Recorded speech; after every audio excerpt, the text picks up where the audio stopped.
Fala, meus queridos, como é que vocês estão? Espero que todos estejam bem.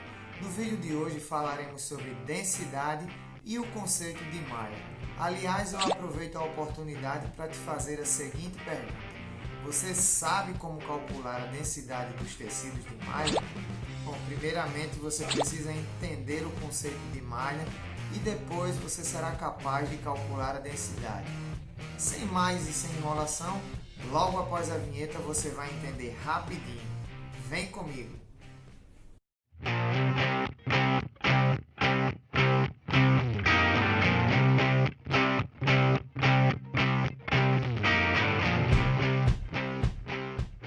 Como das outras vezes, gostaria de pedir para vocês deixar um like, se inscrever no canal e ativar as notificações.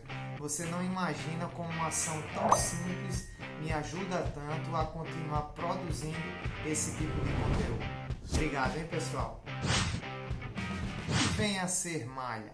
Malha é a menor unidade formada na estrutura do tecido e é dividida em três partes, denominadas cabeça, perna e pé. Observe comigo na ilustração. Como vocês podem ver aqui na ilustração, nós temos a malha dividida em três partes, como eu mencionei anteriormente. Aqui em azul nós temos a cabeça, que fica na parte superior da malha. No meio temos as pernas, né? Eu até destaquei aqui em vermelho para facilitar a visualização. E logo abaixo temos os pés, né? Que acabei aqui destacando de uma outra cor, no caso verde, para ficar melhor para se identificar, né? Então é isso, pessoal. A malha se divide em três partes, estão aqui bem definidas, né, nessa ilustração. Voltamos então lá para o vídeo para ver a parte de formação da malha. A formação da malha é feita através de laçadas. O entrelaçamento feito entre essas laçadas resulta em alguns pontos de contato. Para se obter uma malha completamente formada, por exemplo, são necessários 4 pontos de contato. Observe comigo na imagem que na figura 1 nós temos apenas uma laçada simples. Já na figura 2 nós temos duas laçadas unidas por 2 pontos de contato. E na figura 3 nós temos uma malha completamente formada, unida por 4 pontos de contato. Bem, pessoal, agora que aprendemos o que é uma malha, vamos prosseguir para aprender a calcular a densidade dos tecidos. Primeiramente, gostaria de definir o termo densidade de uma forma simples e de fácil entendimento. Eu particularmente gosto de definir como o produto resultante entre o número de colunas e custos de malha em uma determinada área quadrada. Essa análise de colunas e custos de malha geralmente é feita com uma lupa de 1 polegada a 1,5 cm ou mesmo 1 cm, como podemos ver na ilustração.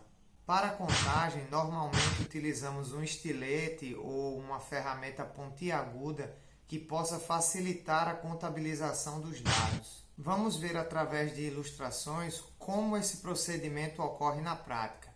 Vem comigo!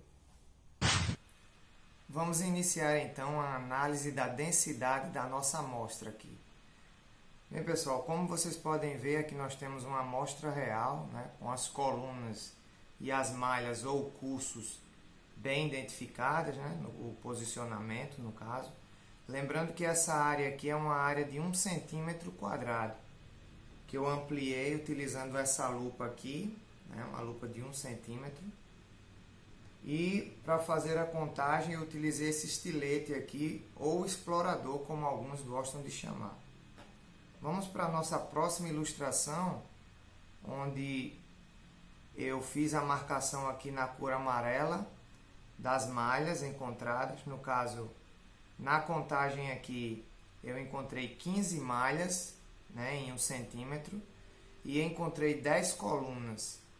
Como a densidade é o produto entre o número de malhas e o número de colunas, fazendo a multiplicação de um pelo outro aqui, nós temos 150 pontos de malha em 1 centímetro.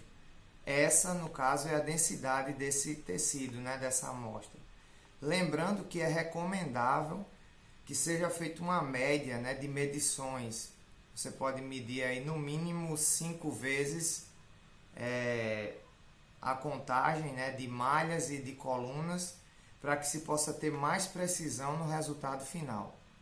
Então é isso, é um procedimento simples, espero que todos tenham entendido. E para finalizar, é importante que você saiba que a densidade ela tem grande influência nas características dos tecidos.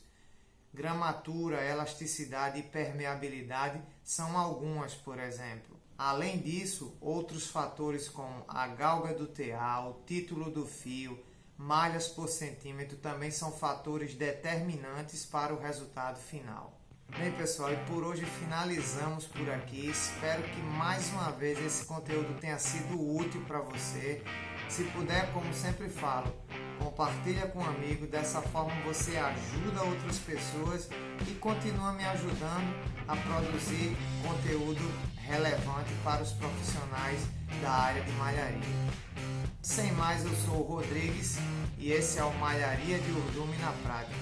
Forte abraço a todos, até o nosso próximo encontro.